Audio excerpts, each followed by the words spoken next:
Before we begin the story, let us know where you're watching from by leaving a comment below. If you enjoy this video, don't forget to like and subscribe. Have a wonderful day. Enjoy the story, everyone. The rain hammered against the windows of the Bentley Continental like bullets from heaven, each drop exploding into fractals of light against the tinted glass. Victor sat motionless in the driver's seat, his hands gripping the Italian leather steering wheel until his knuckles turned white as marble. The engine hummed quietly, a mechanical heartbeat in the storm, but he couldn't bring himself to turn the key. Not yet. Not when the words of Dr. Hawthorne still echoed in his skull like church bells tolling for the dead. Severely compromised sperm count, extremely low chance of natural conception without medical intervention. I'm sorry, Mr. Voss, but the damage from your childhood illness appears to have significantly impacted your fertility. 35 years old, master of a billion-dollar empire spanning luxury hotels from Dubai to Manhattan, tech companies that moved markets with a single press release, real estate portfolios that could buy small countries. Yet, he couldn't create the one thing that mattered more than all his accumulated wealth combined. A child. The fertility clinic's neon sign reflected in his rearview mirror, casting pink and blue shadows across his chiseled features. Even in devastation, Victor was beautiful in the way that old masters painted Angel Saul's sharp cheekbones and storm-gray eyes, dark hair swept back from a face that had graced magazine covers when he'd been named one of America's most eligible bachelors. That title felt like mockery now. His phone buzzed against the console. Isabella, his wife of 3 years, the former Miss Massachusetts who'd swept into his life with golden hair and calculated smiles. She'd be at their Beacon Hill mansion now, probably selecting wine for another charity function, where she'd spend his money and bask in the social credit of his success. The thought of telling her about Dr. Hawthorne's diagnosis made his stomach twist like rope. He'd married Isabella, believing she wanted the same things he did. A family, children laughing in their 15-room mansion, tiny feet running through gardens his mother had planted before cancer, took her when he was 12.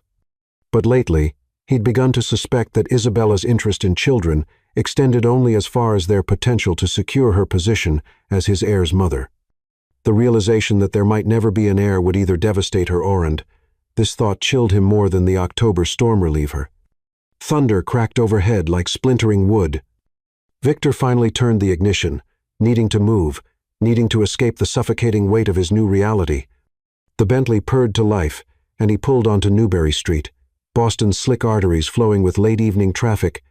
Normally, he'd head straight home to Beacon Hill, to the mansion that had been featured in Architectural Digest twice, to the wife who posed perfectly in every photograph, but felt increasingly like a stranger, sharing his bed.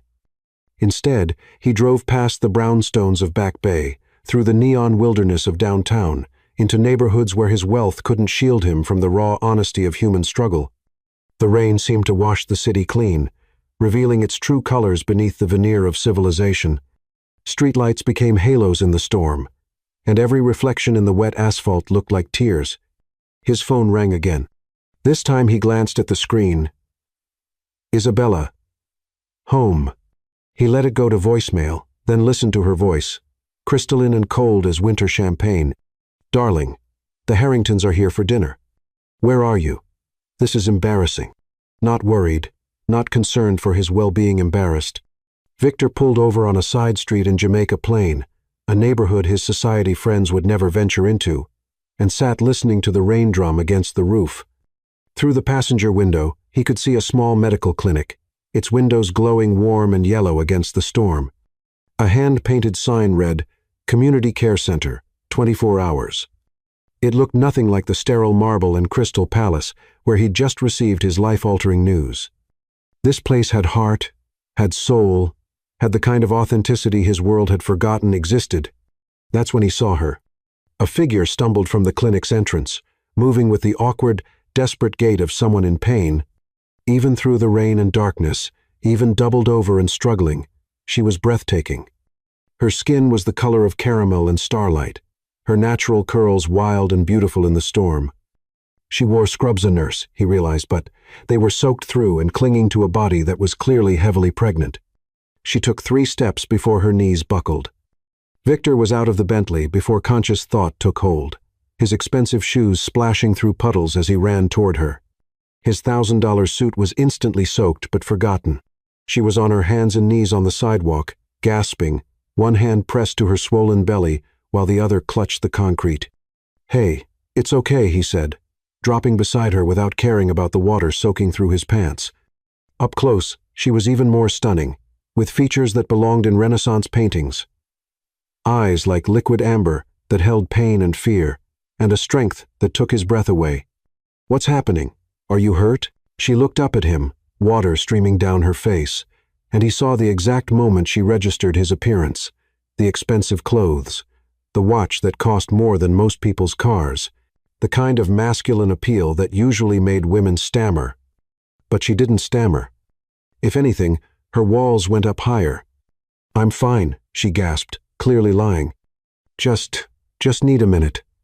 Another contraction hit her, because that's what this was. He realized with crystal clarity. She was in labor. Her back arched, and a sound escaped her that was part pain, part terror, part something primal and fierce that spoke to every protective instinct he'd never known he possessed. "You're having the baby," he said, stating the obvious because his brain seemed to have short-circuited. "Right now. We need to get you to a hospital." "Can't afford," she started, then bit off the words. Pride warring with desperation in her beautiful face. "The clinic was supposed to, but they don't do deliveries here. I was trying to get to Mass General, but the contractions." Another wave hit her, stronger this time. She squeezed her eyes shut, and Victor watched a single tear escape to mingle with the rain on her cheek. In that moment, something fundamental shifted inside his chest, like tectonic plates rearranging themselves around his heart. "I'm taking you to Mass General," he said, scooping her up before she could protest. She was lighter than he'd expected, all baby and determination, her body trembling against his chest. "My name is Victor. What's yours?" "Layla," she whispered, then louder, with more strength. "Layla Carter. You don't have to. I can't pay you back for this." He carried her to the Bentley, rain streaming down both their faces, and something about the way she fit in his arms felt like coming home to a place he'd never been. "Nobody's asking you to," he said, settling her gently in the passenger seat. The leather would be ruined, but he couldn't have cared less. As he started the engine and pulled into traffic, Layla gripped the door handle through another contraction. "Why are you helping me?" she asked when she could speak again. "You don't even know me." Victor glanced at her profile, at the way the streetlights played across her face, and realized he couldn't explain it in any way that would make sense. How could he tell her that an hour ago he'd learned he might never be a father, and now here she was, bringing life into the world in his car, trusting him with the most vulnerable moment of her existence? "Maybe," he said quietly, navigating through the storm-dark streets toward the hospital. "We're both exactly where we're supposed to be." Thunder rolled overhead like applause from heaven, and neither of them spoke again until they reached Mass General, where everything would change forever. Chapter 2. The Birth of Miracles. Massachusetts General Hospital rose from the Boston night like a beacon of hope and healing, its windows glowing against the storm-dark sky. Victor pulled the Bentley up to the emergency entrance with the kind of controlled urgency that came from a lifetime of making critical decisions under pressure. The rain had softened to a steady whisper, as if even the weather was holding its breath for what was about to unfold. Layla's contractions were coming faster now, each one stealing her breath and painting her beautiful face with shades of determination and fear. She'd gone quiet during the 10-minute drive, her hands pressed against her swollen belly, her amber eyes focused inward on the ancient dance between mother and child that was beginning its final movements. "We're here," Victor said gently, pulling up to the emergency bay. Before she could protest or insist she could walk, he was around the car and lifting her from the passenger seat. She felt different in his arms, now not just the weight of her pregnancy, but something indefinable, as if the shared intensity of their mad dash through the storm had created a connection between them that transcended the boundaries of strangers. The automatic doors whooshed open, and suddenly they were in the bright, antiseptic world of the hospital. A nurse at the triage desk looked up from her computer, took one look at Layla's condition, and immediately called for a wheelchair and an obstetrics team. "How far apart are the contractions?" the nurse asked efficiently, helping Layla into the wheelchair while Victor hovered nearby, unsure of his role but unwilling to leave. 2 minutes. Lila gasped. Maybe less. I think the babies are coming now. Babies? The nurse repeated, eyebrows raising. Plural? Twins, Layla confirmed. And Victor felt something flutter in his chest that was part excitement, part terror, and entirely overwhelming. Twinstvo lives about to enter the world, and somehow he was here to witness it. They wheeled Layla toward the elevator, and Victor found himself following, his expensive shoes squeaking on the linoleum floor. The nurse glanced at him questioningly. Layla started, then seemed to realize she didn't know how to finish that sentence. He wasn't her husband, wasn't the father, wasn't even someone she'd known an hour ago. But he was here, and in this moment, that seemed to be enough. He brought me here. Are you the father, Doctor? Lynn, the on-call obstetrician, asked Victor directly as they reached the maternity ward. No, Victor said quietly. Just a friend who was in the right place at the right time. Doctor. Lynn nodded, already focused on Layla's medical needs. We'll need to get you into a delivery room immediately. These babies aren't waiting for anyone.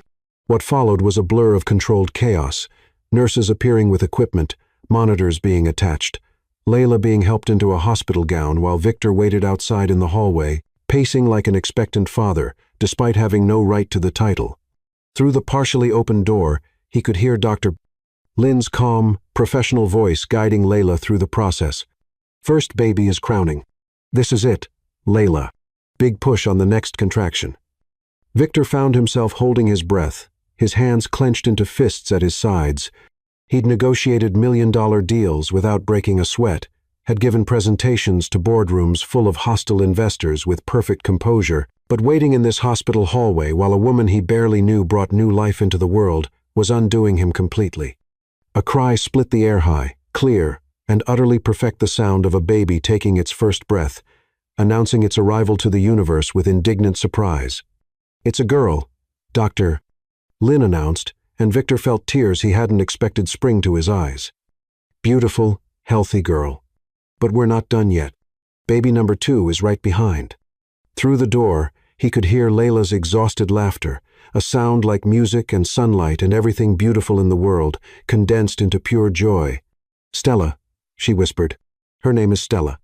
3 minutes later, another cry joined the first, deeper, stronger, a sound that seemed to shake the very foundations of the hospital. And we have a boy. Doctor. Lynn said. Perfect, healthy boy. Congratulations, Mama. You did incredible. Jasper, Layla said, her voice thick with tears and wonder. His name is Jasper. Stella and Jasper Star and Treasure. Perfect names for perfect babies, born in the middle of a storm, to a woman who was stronger than anyone had a right to be. A nurse emerged from the delivery room, smiling. They're doing beautifully. Mom and babies are healthy. Would you like to meet them? Victor hesitated. He had no right to intrude on this most intimate of moments, no claim to these first precious minutes of new life. But something in Layla's voice called out to him. Victor, are you still there? I'd like you to meet them. He entered the delivery room on unsteady legs, and the sight that greeted him rewrote every definition of beauty he'd ever known. Layla lay propped against pillows, her dark hair spread like a halo around her face, her skin glowing with the ethereal radiance that seemed to surround new mothers. In her arms, she held 2 tiny bundles, one wrapped in pink, one in blue. Stella was delicate as spun glass, with skin like café au lait and a rosebud mouth that seemed designed for smiling. Her eyes, when they fluttered open, were already alert and curious, as if she were taking inventory of this new world she'd been born into. Jasper was bigger, more solid, with his mother's caramel skin and tiny fists that seemed ready to take on the world. Even at minutes old, there was something determined about him. Something that spoke of strength and stubbornness, and the kind of courage that ran in his mama's veins. They're perfect, Victor whispered, his voice rough with emotion he couldn't name. Absolutely perfect. Layla looked up at him, and in her amber eyes, he saw exhaustion and joy, and something that might have been gratitude. Thank you, she said simply, for everything. I don't know what would have happened if you hadn't been there. You would have found a way, he said with absolute certainty. You're stronger than you know.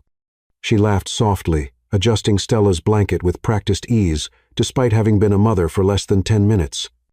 I don't feel strong. I feel terrified. These two perfect little humans are depending on me, and I don't have a job, don't have a home, don't have anything to offer them, except love. The words hit Victor like a physical blow. In all his years of privilege and wealth, he'd never truly understood what it meant to love someone so completely that you'd give everything for them while having nothing to give. But he saw it now in Layla's face, the fierce, protective love of a mother who would move mountains for her children if she had to. "Where's their father?" he asked gently. Layla's expression hardened, and for a moment, she looked dangerous. "Tristan abandoned us when he found out I was pregnant. Took money from his new girlfriend and disappeared. Said he wasn't ready to be tied down by complications." She looked down at her babies, her voice softening. "His loss. These aren't complications. They're miracles."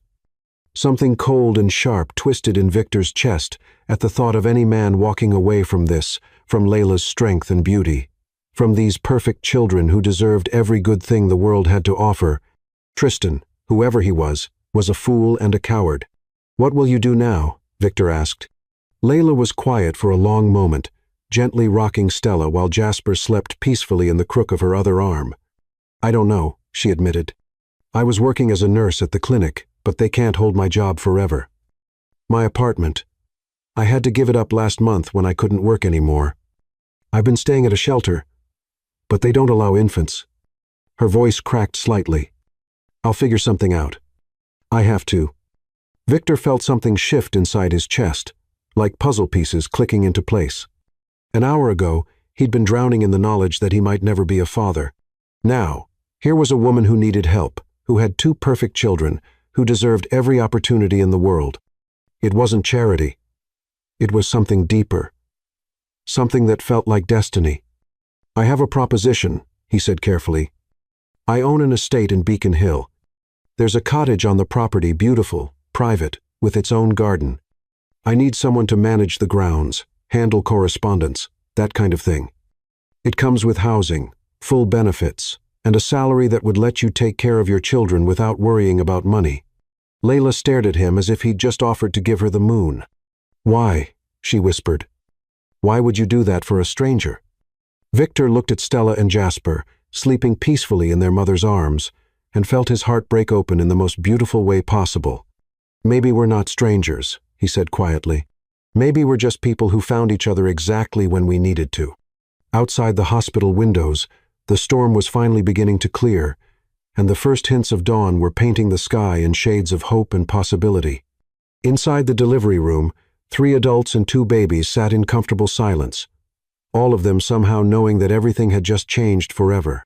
"I accept," Layla said finally, her voice strong and clear. "But I want to be clear. This is a business arrangement. I'll work for what you're giving me.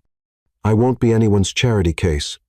Victor smiled, the first genuine smile he'd felt in months. "I wouldn't dream of it," he said. "Welcome to the family, Layla Carter." And as Stella opened her tiny eyes and seemed to look directly at him, Victor realized that sometimes the most beautiful miracles came disguised as storms. Chapter 3. The Garden of Second Chances. 2 weeks after the twins' dramatic entrance into the world, Victor's Bentley wound its way through the tree-lined streets of Beacon Hill, carrying precious cargo. In the back seat, Layla held Stella and Jasper in matching car seats that had appeared in the hospital room the day after their birth-top-rated safety models that prioritized protection above all else. She'd protested, of course, but Victor had simply said, "The safest for the most precious," and somehow that had ended the argument. Now, as they turned through wrought iron gates that opened at the touch of a remote, Layla felt her breath catch in her throat. The estate unfolded before them like something from a storybook. 15 acres of manicured perfection nestled in the heart of one of Boston's most exclusive neighborhoods. Ancient oak trees lined the cobblestone drive, their branches forming a cathedral of green overhead, while meticulously maintained gardens stretched as far as the eye could see. The main house was a masterpiece of federal architectural red brick and white columns, with ivy climbing its walls like nature's own decorative flourish. But it was the smaller building nestled among the rose gardens that made Layla's heart skip a beat. The cottage looked like it had been transplanted from the English countryside. Honey, colored stone walls, diamond-paned windows that caught the afternoon sunlight, and a roof of weathered slate that spoke of centuries rather than decades. "That's yours," Victor said simply, following her gaze. "The cottage has been empty for too long. It needs a family to bring it back to life." Layla shifted Stella to her other arm, trying to process the reality of what she was seeing. The cottage alone was larger than any place she'd ever lived, and it sat in gardens that belonged in magazines, surrounded by the kind of beauty that most people only dreamed of. "Victor," she said carefully, "this is too much. I can't possibly accept—" "You can, and you will," he interrupted, but gently. "Layla, I've been rattling around that big house alone for 3 years. Having you and the babies here isn't charity, it's sanity. You're giving me far more than I'm giving you." He parked the Bentley in front of the cottage, and as if summoned by magic, a woman in her 60s appeared from around the corner. She had silver hair pulled back in an elegant chignon, kind eyes behind wire-rimmed glasses, and the sort of competent warmth that immediately put people at ease. "Mrs. Langley," Victor said, stepping out to greet her. "Perfect timing, as always, Mr. Voss," she replied with a smile that spoke of years of mutual respect and affection. "I've been so looking forward to meeting our new residents." Layla emerged from the car more slowly, still adjusting to moving with 2 infants and a body that was healing from childbirth. "Mrs. Langley immediately stepped forward, not to help with the babies.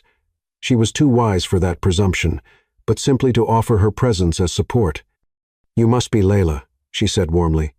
"I'm Margaret Langley, the estate manager. I've prepared the cottage for your arrival, though I suspect you'll want to make your own adjustments once you've settled in." "Mrs. Langley has been running this place since before I bought it," Victor explained, lifting the car seats from the vehicle with practiced ease. "She knows every inch of the property better than I do. If you need anything at all, she's your first call." The cottage's front door was painted deep forest green, with a brass knocker shaped like a rose and window boxes overflowing with late-season flowers. Mrs. Langley produced an old-fashioned skeleton key from her pocket and unlocked the door with a satisfying click. The interior took Layla's breath away. The main room was spacious but cozy, with exposed wooden beams across the ceiling and a stone fireplace that dominated one wall. Comfortable furniture in soft blues and creams invited relaxation, while built-in bookshelves spoke of quiet evenings and good literature. Everything was perfectly clean but lived in, as if the cottage had been waiting patiently for the right family to call it home. "The kitchen is fully stocked, Mrs. Langley was saying, leading them through an archway into a room that belonged in a cooking magazine. White cabinets with glass fronts, butcher block countertops, a farmhouse sink beneath a window that looked out onto the rose garden. I took the liberty of including some basics for the babies as well: formula, diapers, that sort of thing. Just until you have a chance to get your bearings." Layla set Stella's carrier on the kitchen island and turned in a slow circle, trying to absorb the reality of her new life. "This is incredible," she whispered. "I don't know how to thank you." "Don't thank me yet," Victor said with a grin that transformed his usually serious face into something boyish and beautiful. "Wait until you see the rest." The cottage had 3 bedrooms upstairs, a master suite with its own bathroom and a view of the gardens, and 2 smaller rooms that Mrs. Langley had already begun converting into nurseries. The walls were painted in soft yellows and greens, perfect for babies of any gender, and new cribs sat waiting in each room. "I thought the twins might like their own spaces as they grow," Mrs. Langley explained, "but for now, they can both stay in your room if you prefer." Layla found herself blinking back tears as she looked at the cribs, at the rocking chair positioned perfectly to catch the morning light, at the changing table stocked with everything 2 babies could possibly need. It was more than she'd ever dared to dream for her children, more than she'd ever had herself. "Why?" she asked Victor, who was leaning in the doorway, watching her reaction. "Why are you doing all this?" He was quiet for a long moment, his gray eyes thoughtful. "Do you believe in fate, Layla?" She considered the question seriously. "I believe in hard work and making your own luck, but lately—" She looked down at Stella, who was awake and staring at the sunlight streaming through the window. "Lately, I'm starting to think maybe there's something more. 2 weeks ago, I got the worst news of my life," Victor said quietly. I learned that I might never be able to have children of my own. I drove through a storm, thinking my life was over. And then I found you two perfect babies coming into the world, a mother who would do anything for them. And somehow I got to be part of that miracle." He stepped into the room, approaching slowly, as if afraid to intrude. "Maybe we were meant to find each other. Maybe this is exactly where we're all supposed to be." Before Layla could respond, Jasper began to fuss in his carrier downstairs. The sound seemed to break the spell of the moment, bringing them back to the practical realities of caring for newborns. "I should feed them," Layla said, suddenly shy in the face of Victor's intensity. "Of course. Mrs. Langley stocked the kitchen with everything you should need. I'll let you get settled." But as he moved toward the door, Layla found herself calling after him. "Victor, would you like to stay for dinner? I mean, I could cook something as a way of saying thank you." The smile that spread across his face was like sunrise. "I'd love that, but only if you let me help. I may be useless with babies, but I make a mean pasta primavera."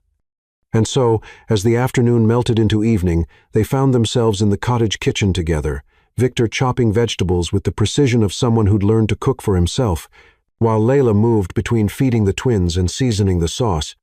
It was domestic and comfortable in a way that neither of them had expected, as if they were pieces of the same puzzle finally clicking into place. Mrs. Langley had discreetly disappeared after ensuring they had everything they needed, leaving them to discover the rhythm of their new arrangement. Stella and Jasper seemed to approve of their surroundings, sleeping peacefully in their carriers while their mother and the man who'd saved them all learned to navigate the strange intimacy of sharing space and creating a meal together. "Tell me about your family," Victor said as they sat down to eat at the small dining table overlooking the garden. Layla was quiet for a moment, twirling pasta around her fork. "There isn't much to tell. My grandmother raised me after my parents died in a car accident when I was 8. She was Persian, full of stories and poetry and wisdom about making the best of whatever life handed you. She taught me that love isn't about what you have to give. It's about what you're willing to sacrifice." "She sounds remarkable."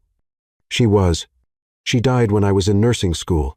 Left me her jewelry and her books of poetry and the absolute certainty that I could handle whatever came next."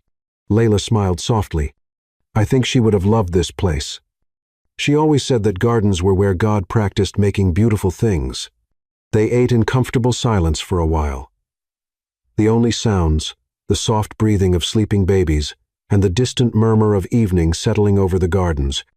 As darkness fell, lights came on automatically throughout the grounds, transforming the view outside into something magical. "What about you?" Layla asked eventually. "Your family?" Victor's expression grew shadowed. "My mother died when I was 12 cancer. My father never really recovered. He threw himself into work and left me to raise myself mostly. When he died 5 years ago, I inherited everything, including a marriage to a woman who wanted the lifestyle more than the man." "Isabella," Layla said, remembering the name from their conversation at the hospital. "Isabella," he confirmed. "We married because it made sense on paper. Two attractive people from good families, combining resources and social connections. I thought I could learn to love her, or at least build something real with her. But she's cold, beautiful, and perfect and utterly cold." "I'm sorry," Layla said, and meant it. "That must be lonely." Victor looked at her across the small table, candlelight flickering between them, two babies sleeping peacefully nearby, and felt something shift in his chest. "It was," he said quietly, "until now." The words hung in the air between them, heavy with meaning and possibility. Layla felt her cheeks warm, felt the dangerous flutter of attraction that she'd been trying to ignore since that first night in the storm. "Victor," she said carefully, "I need you to know that I can't be someone's consolation prize. I won't be the rebound from a bad marriage or the charity case who's grateful enough to offer whatever you want in return for this kindness." He leaned forward, his gray eyes intense and sincere. "I would never ask that of you. What I'm offering is exactly what I said. A job, a home, a chance for your children to grow up somewhere safe and beautiful. Nothing more, nothing less." He paused, choosing his words carefully. "What happens beyond that is up to us to decide, if and when we're both ready." Layla studied his face in the candlelight, looking for signs of deception or manipulation. But all she saw was honesty and something that might have been hope. "Okay," she said finally. "We'll see what happens."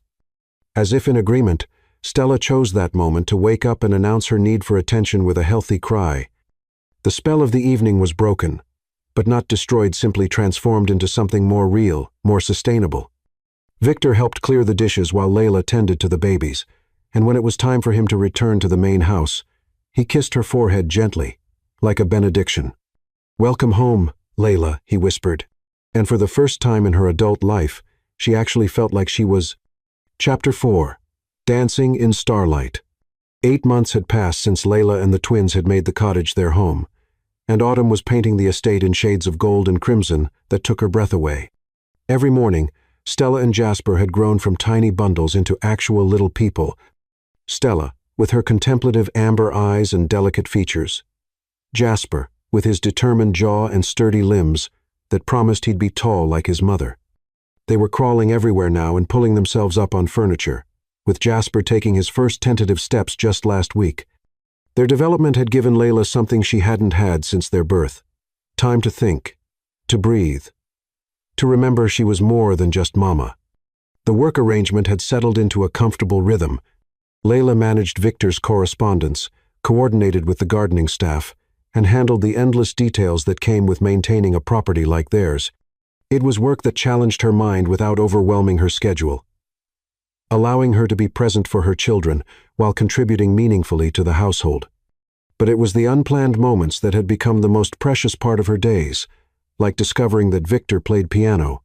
She'd first heard the music on a sleepless night in late October, when Jasper was teething and refusing to settle. The sound had drifted across the gardens from the main house, something classical and heartbreakingly beautiful that seemed to capture all the longing and sorrow she'd glimpsed in Victor's gray eyes. Night after night, she'd found herself standing at her bedroom window, Stella or Jasper in her arms, listening to him pour his soul into the keys. Tonight was different. Tonight, both babies were sleeping peacefully, and Layla found herself drawn not just to her window, but across the moonlit gardens toward the source of the music.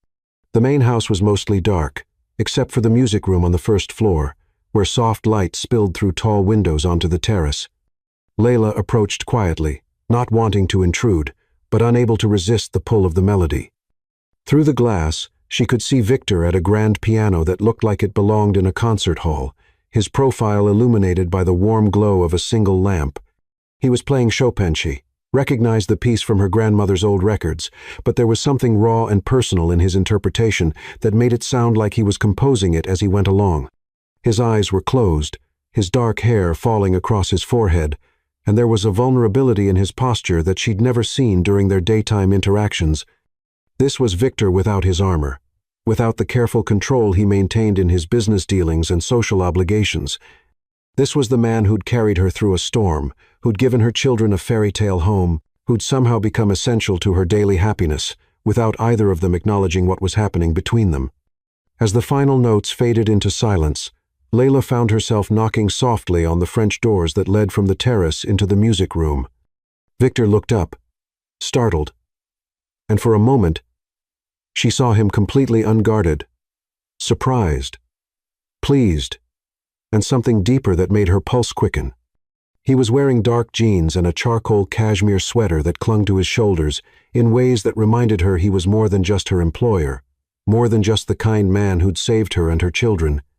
"Layla," he said, rising from the piano bench and crossing to unlock the doors. "Is everything all right? The babies?" "They're sleeping," she assured him. Suddenly aware that she was standing in his garden at nearly midnight, wearing nothing but pajama pants and a silk camisole, her hair loose around her shoulders, she'd grabbed a cardigan on her way out, but the October air was cool enough to raise goosebumps on her arms. "I heard you playing, and I couldn't resist listening. I hope that's okay." "More than okay," he said, stepping aside to let her enter the music room. "I had no idea anyone could hear me from the cottage." "Sound carries beautifully across the gardens," she said, looking around the room with wonder. The space was masculine but elegant, with built-in bookshelves, leather furniture, and that magnificent Steinway piano dominating the center. "This room is incredible. Do you play often?" When I can't sleep, he admitted, closing the doors behind her, which is most nights lately. I'm sorry if I've been keeping you awake. Don't apologize, Layla said quickly. It's beautiful. Sad sometimes, but beautiful. You play like someone who's trying to work something out. Victor was quiet for a moment, studying her face in the lamplight. What am I trying to work out? The question was soft, intimate. And Layla felt the shift in the air between them. The acknowledgement of something they'd been carefully dancing around for months. I think, she said carefully, you're trying to figure out how to be happy. And what's your diagnosis, doctor? Carter? She smiled at the gentle teasing in his voice. Play something hopeful, she said, echoing words from a dream she'd had but never spoken aloud. Play something that sounds like tomorrow instead of yesterday. Victor returned to the piano bench, but instead of playing, he patted the space beside him. Sit with me, he said. I'll play better with company. Layla hesitated for only a moment before crossing the room and settling beside him on the bench. The space was intimate, their thighs brushing, his warmth radiating through the cashmere of his sweater. She could smell his cologne, something subtle and expensive that spoke of cedar and Raynand, feel the careful control in the way he held himself so close to her. What would you like to hear? He asked, his fingers poised over the keys. Something that makes you smile, she said. Something that reminds you why beautiful things exist. Victor began to play, and this time the music was different, lighter, more playful, with threads of joy woven through the melody. She recognized it as Debussy, something impressionistic and dreamy that painted pictures of sunlight on water and children laughing in gardens. Better? He asked without stopping, glancing at her from the corner of his eye. Much better. She confirmed. You have incredible hands. The words slipped out before she could stop them, and she felt heat rise in her cheeks. But Victor just smiled, a real smile that transformed his usually serious face into something devastatingly handsome. They're good for a few things, he said, transitioning into something she didn't recognize, a melody that seemed to be flowing directly from his imagination onto the keys. This is something I've been working on. I don't think it has a name yet. The music was hauntingly beautiful, full of longing and hope and something that sounded suspiciously like love. As he played, Layla found herself watching his profile, the way his lashes cast shadows on his cheekbones, the small frown of concentration between his eyebrows, to the way his lips curved slightly when he hit a particularly satisfying chord progression. It's about you, he said quietly, still playing. All of it. The hope, the beauty, the way you've brought light into this house, into my life. Layla's breath caught. Victor. I know, he said, the music growing softer, more intimate. I know we said we'd see what happens, that we wouldn't rush anything, but 8 months of watching you be an incredible mother, 8 months of your laughter in my gardens, 8 months of wanting to tell you how beautiful you are, and not knowing if I have the right. The music stopped abruptly. I'm falling in love with you, Layla. I've been falling in love with you since that night in the storm, and I don't know how to pretend otherwise anymore. The silence that followed was charged with electricity. Layla could hear her own heartbeat, could feel the weight of his confession settling between them like a bridge waiting to be crossed. I'm scared, she whispered. Of me? Of this? Of wanting something I might not get to keep? Of my children getting attached to you? She couldn't finish the sentence. Victor turned on the bench to face her fully, his gray eyes serious and sincere. Layla, I need you to understand something. This isn't a whim for me, or a rebellion against my marriage, or some kind of midlife crisis. You and Stella and Jasper, you're not just living in my house, you're living in my heart. I wake up every morning grateful that you're here, and I go to sleep every night terrified that someday you might decide to leave. What about Isabella? What about her? His voice was flat, emotionless. We've been living separate lives for over a year. She has her charity boards and her social events and her other interests. I have my work and my music. And for the past 8 months, the most beautiful family I could never have imagined finding. Layla studied his face, looking for any sign of deception or uncertainty. But all she saw was honesty and love, and a vulnerability that made her chest ache. If I do this, she said slowly, if I let myself love you back, and I'm not saying I haven't already started to, I need you to understand what you're signing up for. I'm a package deal. My children will always come first. Always. And if you ever hurt them or abandon them the way their father did—" "I would never," Victor said fiercely. "Layla, I love those babies like they're my own." Stella, with her serious little face and the way she studies everything like she's taking notes for later. Jasper, with his determination to crawl faster than any baby in the history of the world. "They're not obstacles to loving you. They're part of why I love you. You're an incredible mother, and watching you with them makes me want to be the kind of man who deserves to be part of that." Tears pricked at Layla's eyes. "You already are that man," she whispered. "You've been that man since the night you carried me through the rain." "Then dance with me," he said, standing and extending his hand to her. "Dance with me like we should have done months ago." There was no music now, except the soft sound of their breathing and the distant whisper of wind in the trees outside. But as Layla placed her hand in his and let him pull her into his arms, she could hear something better than any melody, the sound of her own heart, finally deciding to trust again. They moved together slowly, swaying in the lamplight, her head finding its natural place against his shoulder, his hand warm and sure on her lower back. Through the tall windows, stars wheeled overhead like witnesses to their beginning, and the garden stretched out around them like a promise of all the beautiful tomorrows they might build together. "I love you too," Layla whispered against his neck, feeling him go still in her arms. "I've been trying not to, but I love you, too." Victor pulled back to look at her, his face radiant with joy and relief, and something that looked suspiciously like tears. "Say it again," he requested, his voice rough with emotion. "I love you, Victor Voss," she said clearly, standing on her toes to press her forehead against his. "I love your music and your kindness and the way you read bedtime stories to babies who aren't even yours. I love that you carried me through a storm and then gave me a home in your heart." He kissed her then, soft and sweet and full of 8 months of restrained longing, finally given permission to breathe. She tasted like hope and felt like coming home. And when they finally broke apart, both of them were smiling through tears. "So, what happens now?" Layla asked, her hand still fisted in his sweater. "Now," Victor said, brushing a curl away from her face, "we figure out how to build a life together. You and me and 2 babies who deserve all the love in the world." "And Isabella?" "I'll handle Isabella," he said, his voice growing hard for just a moment before softening again as he looked at her. "She stopped being my problem the moment I realized you were my solution." Outside, somewhere in the mansion that had been too empty for too long, a clock chimed midnight.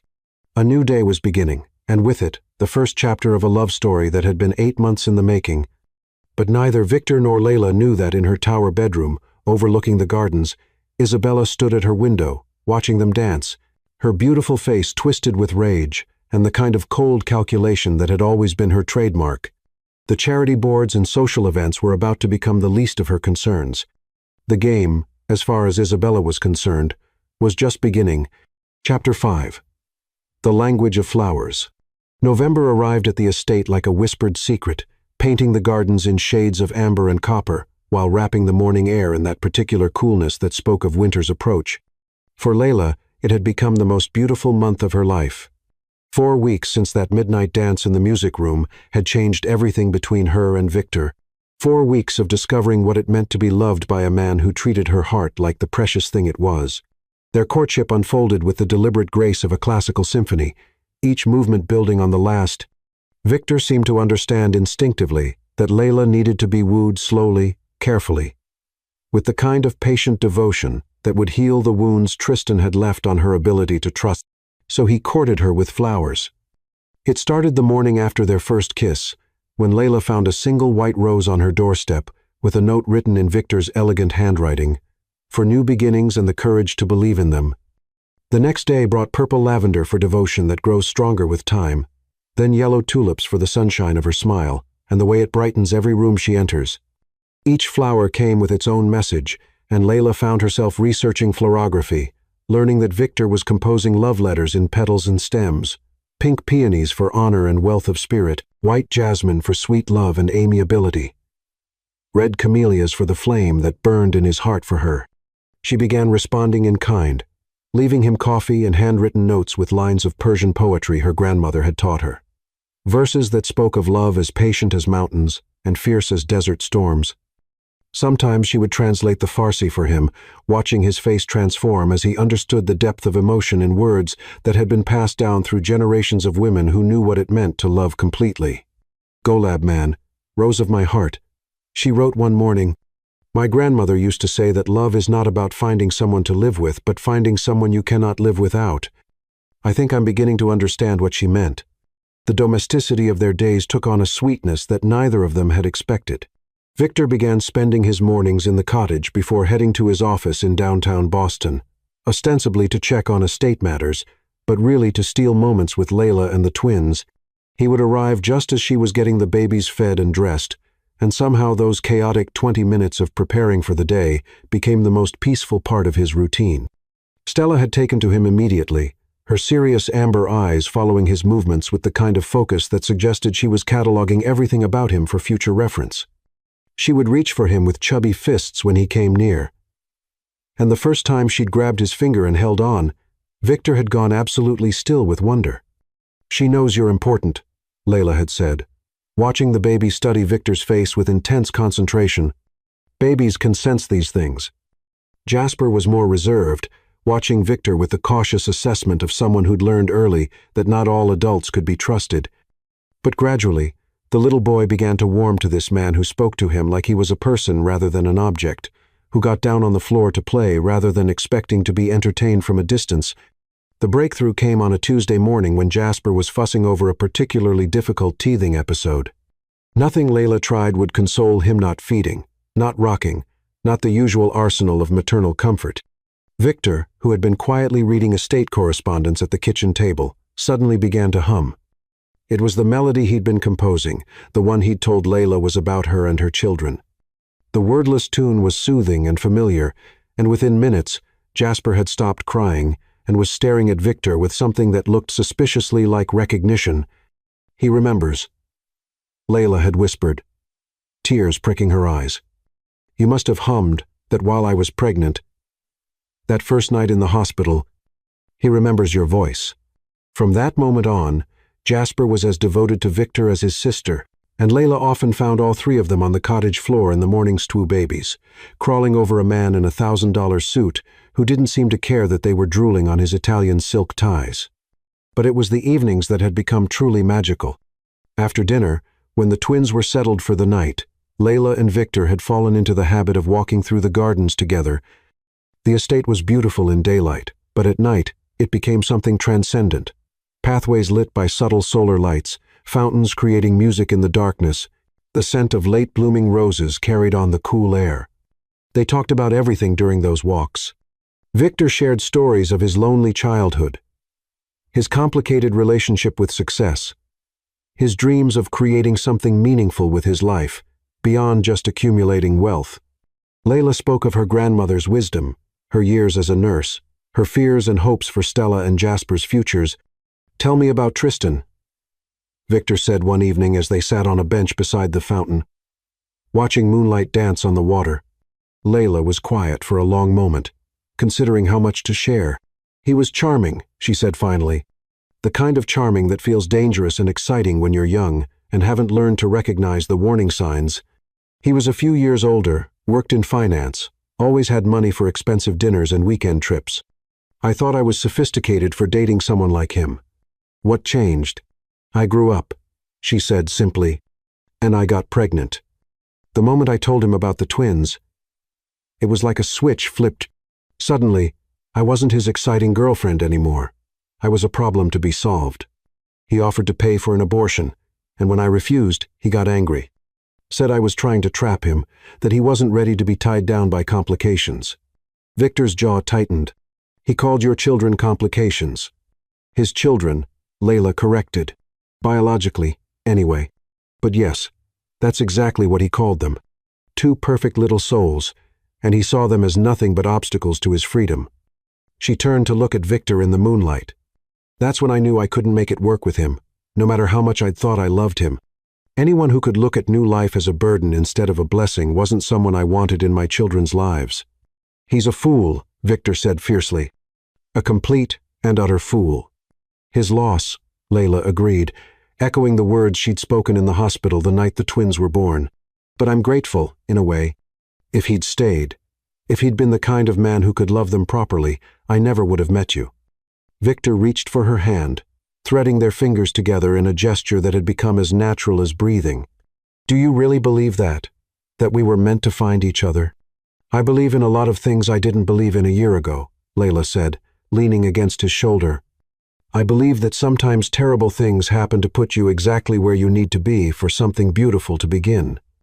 I believe that love isn't always planned or convenient or sensible, but that doesn't make it any less real. And I believe that some souls recognize each other the moment they meet, even if it takes the minds a little longer to catch up. My soul knew you, Victor said quietly. That night in the storm, when I saw you fighting to bring your babies into the world, something in me just recognized something in you, like I'd been waiting my whole life for that moment without knowing it. They sat in comfortable silence for a while, listening to the fountain and the distant sound of nightbirds settling in the trees. The main house glowed softly in the distance, most of its windows dark except for the light in Isabella's suite. Layla tried not to think about Victor's wife, about the confrontation that was surely coming, about how precarious her happiness really was. What are you thinking about? Victor asked, following her gaze toward the house. Reality, Layla admitted. This feels like a dream sometimes, too beautiful to be real. Part of me keeps waiting for something to go wrong. What if nothing goes wrong? He asked. What if this is just the beginning of everything going right? Before she could answer, Layla's phone buzzed with a text message. She glanced at the screen and felt her blood turn to ice. The message was from an unknown number, but she recognized the arrogant tone immediately. Heard you're playing house with a rich man. Hope you're enjoying it while it lasts. We need to talk. Victor noticed her sudden tension immediately. What is it?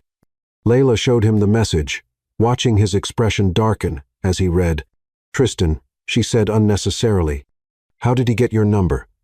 I don't know. I changed it after I moved here. But she felt sick, the beautiful peace of the evening shattered by the reminder that their happiness existed in a bubble that others could puncture at will.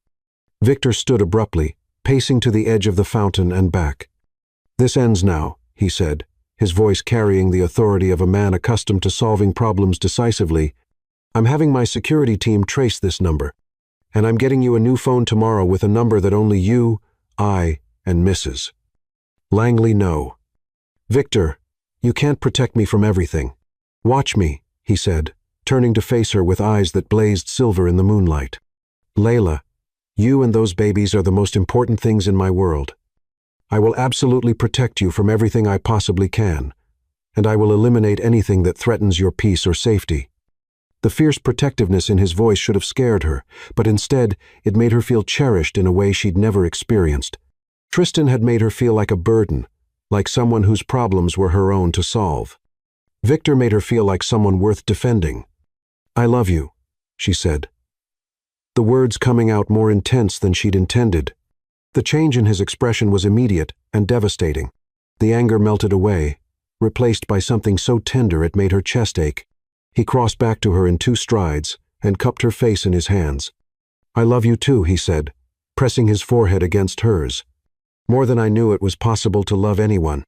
And I promise you, Layla, Tristan, or anyone else who wants to hurt you will have to go through me first.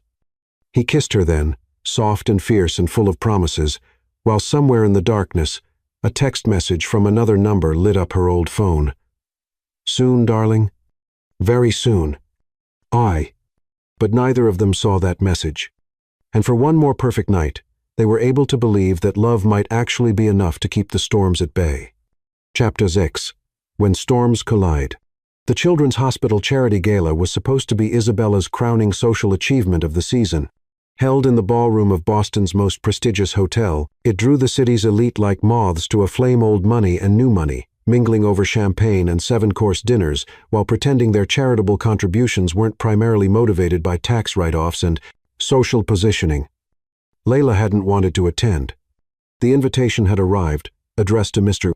and Mrs. Victor Voss and guest.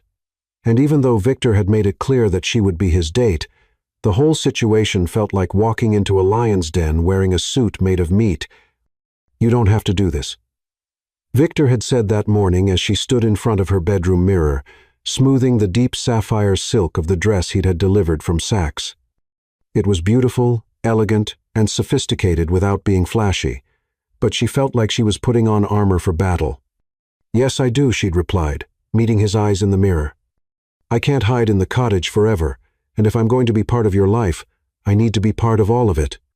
She added with a smile that was braver than she felt, "Besides, someone needs to make sure you don't spend the entire evening talking business in a corner." Stella and Jasper were staying with Mrs. Langley for the evening, an arrangement that had taken weeks to negotiate. Mrs. Langley had finally convinced Layla that the babies would be perfectly safe and that new mothers needed occasional evenings to remember they were also women. Now, standing in the hotel ballroom, surrounded by Boston's social aristocracy, Layla was beginning to think she should have listened to her instincts and stayed home. The evening had started well enough. Victor had been the perfect gentleman, introducing her to his business associates and longtime friends with genuine pride and affection. "This is Layla Carter," he would say, his hand warm and reassuring on her lower back. "She manages my estate and makes my life infinitely more beautiful." Most people had been polite, even warm. Layla's natural grace and intelligence quickly won over the few who might have been inclined to judge, and her background as a nurse gave her common ground with the doctors and hospital administrators in attendance. But she'd felt Isabella's eyes on her all evening, like a physical weight. Victor's wife was stunning in the way that money, breeding, and careful genetic selection could create a blonde and elegant in a cream-colored gown that probably cost more than most people's cars. She moved through the ballroom like a queen holding court, air-kissing her way through conversations with the practiced ease of someone who'd been groomed for this role since birth. She'd barely acknowledged Layla's presence, offering only a cool nod when Victor had made introductions early in the evening. But Layla could feel the calculation behind those ice-blue eyes, the assessment of a predator deciding how best to eliminate a threat. The attack came during the auction portion of the evening. Layla had excused herself to the ladies' room, needing a moment away from the overwhelming sensory experience of too many people, too much perfume, and too many conversations happening at once. She was touching up her lipstick when Isabella swept in, her cream gown rustling like whispered threats. "Well, well," Isabella said, positioning herself at the mirror beside Layla. "If it isn't the estate manager." "Mrs. Voss," Layla replied evenly, refusing to be intimidated. "Please, call me Isabella. We're practically family now, aren't we?" The words dripped with false sweetness. "I have to say, you've certainly made yourself comfortable in my husband's life and in his house." "I live in the cottage," Layla said carefully. "I work for your husband." Isabella laughed, a sound like breaking crystal.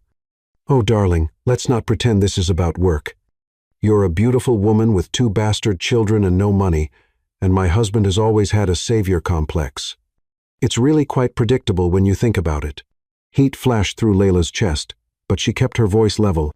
"My children are not bastards. And what's between your husband and me is none of your concern." "Everything about my husband is my concern," Isabella said, her mask finally slipping to reveal the cold calculation underneath. "I am his wife.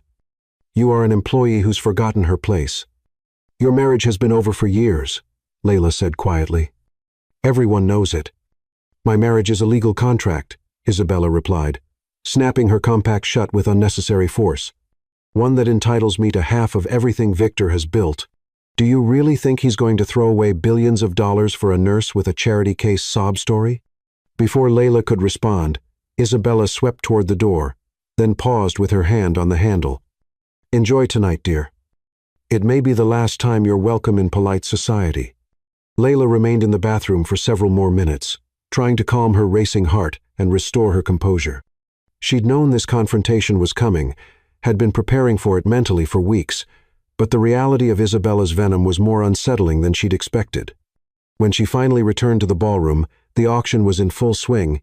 Victor was bidding on a week at a luxury resort in Tuscany, presumably for them to take together once everything with Isabella was settled. The thought should have thrilled her, but Isabella's words echoed in her mind.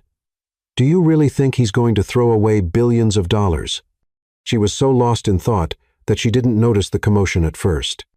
It started as murmurs, then escalated to the kind of excited whispers that rippled through high society events when scandal was in the air. People were turning toward the ballroom entrance, phones appearing despite the event's supposedly strict no-media policy. That's when she saw him. Tristan stood in the doorway of the ballroom like he owned the place, tall and handsome in a tuxedo that fit him flawlessly. Beside him was a woman Layla didn't recognize, blonde, striking, and wearing enough diamonds to finance a small country. The woman's hand was possessively placed on Tristan's arm, and she was surveying the room with the confidence of someone accustomed to being the most important person wherever she went. Layla realized with a sick feeling that this must be Evelyn Holt, the attorney girlfriend who'd somehow secured them invitations to Boston's most exclusive charity event. Layla felt the blood drain from her face as Tristan's eyes found hers across the crowded room. His smile was the same charming, predatory grin that had once made her pulse race and now made her stomach turn with dread. "Layla," Victor appeared at her side, following her horrified gaze. "What's wrong? You look like you've seen a ghost." "Tristan," she whispered. "He's here." Victor's expression went from concern to fury in less than a second. How the hell did he get in here? Before Layla could answer, Tristan was making his way through the crowd toward them, the blonde woman trailing behind him like an accessory. Conversations died in their wake as people recognized the drama unfolding before them. "Layla," Tristan said when he reached them, his voice carrying just enough warmth to sound genuine to any eavesdroppers. "You look beautiful. Motherhood agrees with you." "Tristan," her voice was steady, but Victor could feel her trembling beside him. "I don't believe we've been introduced," Tristan continued, extending his hand to Victor with practiced confidence. "Tristan Reid. I'm Stella and Jasper's father." The words hit the ballroom like a bomb. Conversation stopped entirely now, and Layla could feel hundreds of eyes on them, smartphones discreetly recording what was clearly going to be the social event of the season. Victor ignored Tristan's outstretched hand. "You signed away your parental rights," he said quietly, his voice carrying deadly calm. "You have no claim to those children." Tristan's smile widened. "Actually, that's not entirely accurate. You see, I never signed anything. I may have abandoned my responsibilities temporarily, but I never legally relinquished my parental rights." "Irregularities." Layla found her voice, though it came out higher than she intended. "Not irregularities," Evelyn Holt corrected smoothly. "Legal opportunities. Tristan may have been absent, but he never formally terminated his parental rights. That means he has every legal right to seek custody, visitation, and child support arrangements." "What do you want?" Victor asked, stepping slightly in front of Layla in a gesture that was protective and possessive at the same time. "I want to see my children," Tristan said, his voice loud enough to carry to the interested observers surrounding them. "I want to be part of their lives." "Is that so unreasonable?" "You abandoned them," Layla said, her voice growing stronger with anger. "You called them complications and walked away." "I was young and scared," Tristan replied, and if she hadn't known him so well, Layla might have believed the regret in his voice. "I've made mistakes, but I've grown up, and I want to make things right." "How touching," came Isabella's voice from behind them. She'd materialized during the confrontation like a shark scenting blood in the water. A father wanting to reconnect with his children. How could anyone oppose such a noble desire? The pieces clicked into place in Layla's mind with horrifying clarity. Tristan and Isabella were working together. Somehow they'd found each other and decided that their mutual enemy was the happiness she'd found with Victor. "This is neither the time nor the place for this conversation," Victor said, his voice carrying the authority of a man accustomed to ending discussions when he chose to. "If you have legal concerns, you can take them up with my attorneys." "Oh, but this is the perfect place," Isabella said sweetly. "After all, everyone should know what kind of woman you've been spending your time with. A woman who keeps a man's children from their father, who moves in with a married man. Who?" "That's enough," Victor said, his voice cutting through Isabella's words like a blade. "Layla, we're leaving." But as they turned to go, Tristan's voice followed them, pitched perfectly to carry throughout the now silent ballroom. "I'll see you in court, Layla. I'll see my children soon." The ride home was silent, except for the sound of Layla's quiet tears. Victor drove with controlled fury, his knuckles white on the steering wheel, while Layla stared out the window at the city lights blurring past. "I'm so sorry," she finally whispered as they pulled through the estate gates. "I've ruined everything." Victor parked the car and turned to face her, his expression fierce with love and determination. "You haven't ruined anything," he said. "They ambushed us, but that doesn't mean they've won. "Layla, look at me." She turned to meet his eyes, and what she saw there took her breath away. Not anger at her, not regret for the public scene, but absolute unwavering devotion. "I meant what I said in the garden that night," he told her. "Anyone who wants to hurt you will have to go through me first. Tristan, Isabella, whoever else wants to play games, they have no idea what they're up against." "What if he really can take the children?" Layla asked, voicing her deepest fear. "What if Evelyn Holt is as good as she thinks she is?" "Then we'll fight him with everything we have," Victor said simply. "We'll hire the best attorneys money can buy. We'll gather evidence of his abandonment and his character, and we'll prove that those babies belong exactly where they are, with their mother, in a home where they're loved and wanted, and safe. And if we lose?" Victor cupped her face in his hands, his thumbs brushing away her tears. "We won't lose," he said with quiet confidence, "because we have something they don't have." "What's that?" "The truth," he said, pressing his forehead against hers. "And love. And each other. That's more than enough to win any war they want to start." He kissed her then, soft and fierce and full of promises. And for a moment, Layla let herself believe that love really could conquer all.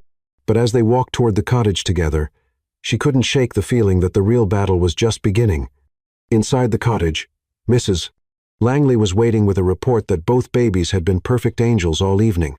Stella and Jasper were sleeping peacefully in their cribs, completely unaware that their world had just been threatened by forces beyond their understanding. "How was the gala?" Mrs. Langley asked, then took one look at their faces and didn't wait for an answer. "I'll put the kettle on," she said simply. Layla felt a rush of gratitude for this woman who seemed to know exactly what was needed in any situation. Over tea in the cottage kitchen, they told Mrs. Langley everything. She listened without interruption, her expression growing more serious with each detail. "Tristan Reed," she said when they finished. "I'll have our security team run a background check immediately. And Evelyn Holt, I know that name. She's ambitious, expensive, and she doesn't take cases. She doesn't think she can win." "That's not exactly reassuring," Layla said. "Actually, it is," Mrs. Langley replied, "because it means they think they have something solid. Which means we know what we're dealing with. Better to face a known enemy than an unknown one." Victor's phone buzzed with a text message. He glanced at it, and his expression darkened further. "What now?" Layla asked. "Nathaniel Sterling," Victor said, showing her the message. "Isabella's friend. He wants to meet for drinks tomorrow to discuss the situation. Apparently, he thinks we can work out some kind of arrangement." "What kind of arrangement?" "The kind where I give them what they want, and everyone walks away quietly," Victor said grimly. "The kind where you and the babies disappear from my life. Isabella gets to keep playing the grieving wife. And Tristan gets to look like the reformed father, fighting for his children. And what are you going to tell him?" Victor's smile was sharp as a blade. "I'm going to tell him that if he wants a war, he's picked the wrong opponent. And then I'm going to destroy him so thoroughly that he'll wish he'd never heard the name Voss." Mrs. Langley cleared her throat delicately. "Perhaps," she said, "we should consider a more strategic approach. Mr. Voss, you're a businessman. You know that the best way to win a war is to never let your enemies see you coming. What do you suggest?" "We play their game," she said simply. "We let them think they're winning while we gather everything we need to destroy them properly. Tristan Reed signed away his parental rights forged documents or not. There will be records, witnesses, evidence of his character. Isabella has been living a very expensive lifestyle on your money while conducting an affair. That kind of behavior leaves trails. Evelyn Holt may be good, but she's not infallible. And ambitious attorneys sometimes cut corners when they think they're dealing with easy targets." Layla felt a flicker of hope for the first time since seeing Tristan in the ballroom. "You think we can beat them?" "I think." Mrs. Langley said with a smile that reminded Layla why this woman had been running Victor's life so efficiently for years. They have no idea what they've just started. "Mr. Voss didn't build a billion-dollar empire by backing down from fights. And I didn't spend 30 years in corporate politics without learning how to destroy people who threaten what I protect." As if summoned by their conversation, Layla's phone rang. Unknown number. She looked at Victor, who nodded grimly. "Answer it," he said. "Let's see what they want." Layla accepted the call and put it on speaker. Tristan's voice filled the kitchen, smooth and confident. "Layla, darling, I hope you're not too upset about tonight. I really didn't want things to get dramatic. But sometimes the truth has a way of coming out in public." "What do you want, Tristan?" she asked, proud that her voice remained steady. "I want to see my children," he said. "I want to be part of their lives. Surely you can understand that." "What I understand," Layla replied, "is that you abandoned us when I was pregnant and signed away your rights for money. What I understand is that you're only back because you think there's something in it for you." Tristan laughed, and the sound made her skin crawl. "Oh, Layla, always so suspicious. Maybe I'm back because I've realized what a mistake I made. Maybe I've grown up and want to do the right thing. And maybe you're working with Isabella Voss to destroy my relationship with Victor," Layla said, deciding to see how he'd react to the direct accusation. There was a pause, and when Tristan spoke again, his voice had lost some of its practiced charm. "I don't know what you're talking about. I'm simply a father who wants to know his children." "Then you can go through the proper legal channels," Victor said, speaking for the first time. "You can file whatever motions you think you have grounds for, and we'll see you in court." "Actually," Tristan said, his voice regaining its confidence, "I was hoping we could work something out privately. I'm not unreasonable, Victor. I understand that you've become attached to Stella and Jasper. I'm not trying to take them away completely." "How generous of you," Victor said dryly. "I'm prepared to be very reasonable about custody arrangements," Tristan continued. "Weekends, holidays, that sort of thing. And of course, I'd expect Layla to be reasonable about child support, retroactive child support, given that I've missed the first 8 months of their lives." The pieces clicked into place with sickening clarity. This wasn't about fatherhood at all. It was about money. Tristan wanted to establish paternity so he could demand financial support, probably with the goal of bleeding Victor's resources, while Isabella positioned herself for a favorable divorce settlement. "Then we go to court," Layla said simply, "and I fight for full custody. I have an excellent attorney, and I think a judge might be very interested to hear about the living arrangements you've created for my children, an unmarried woman living with a married man, accepting expensive gifts, allowing her children to be cared for by household staff while she plays dress-up at charity galas." "You're threatening us," Victor said, his voice deadly quiet. "I'm offering you a choice," Tristan corrected. "Cooperation or litigation. Your decision." The line went dead, leaving them staring at the phone in stunned silence. "Well, Mrs. Langley said finally, "at least now we know exactly what we're dealing with." "Extortion," Victor said flatly. "They want money, and they're using the children as leverage." "Can they win?" Layla asked, voicing the question that terrified her most. "Mrs. Langley was quiet for a long moment, considering, with a good attorney and the right judge, possibly. "The optics aren't ideal. You are living with a married man, accepting support that could be characterized as payment for services, and Tristan does have biological rights that could be difficult to challenge." Layla felt her world tilting on its axis. "So we give them what they want?" "Absolutely not," Victor said fiercely. "We fight. We gather evidence. We expose their real motives, and we protect our family." "Our family," Layla repeated, her heart catching on the words. "Our family," Victor confirmed, reaching for her hand. "You, me, Stella, and Jasper. That's what this is, Layla. That's what we're fighting for." As if in response to their father's declaration, Jasper's cry echoed from upstairs, not distressed, just awake and wanting attention. Layla smiled, despite everything, the sound of her son's voice reminding her what really mattered. "I should go to him," she said, standing. "We should go to him," Victor corrected. And together, they climbed the stairs to tend to their children, leaving Mrs. Langley to begin planning a war that would determine the fate of their unconventional but perfect family. Outside in the gardens, autumn wind rustled through the trees like whispered warnings.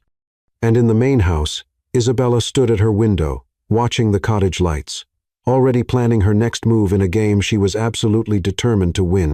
Chapter 7. Love, Letters, and Legal Wars.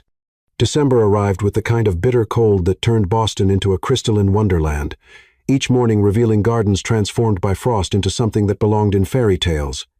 But inside the cottage, warmth radiated from more than just the crackling fireplace. It came from the love letters that had become Victor and Layla's lifeline during the 3 weeks since the charity gala had exploded their private world into public scandal. The legal battle had begun in earnest the Monday after Tristan's threatening phone call. His attorney girlfriend had filed motions for paternity testing, custody evaluation, and emergency visitation rights. Each document crafted with the precision of someone who knew exactly how to weaponize the legal system. Victor's attorneys, the best that money could buy, were fighting back with equal vigor, but the process was slow, expensive, and emotionally devastating. Meanwhile, the media had caught scent of the story. Billionaire's secret family screamed the tabloid headlines. Love child scandal rocks, Boston society. Photographers had started appearing at the estate gates, long lenses trained on the cottage windows, hoping to catch glimpses of the woman and children at the center of the drama. It was in this atmosphere of siege and scrutiny that Victor and Layla had rediscovered the power of written words.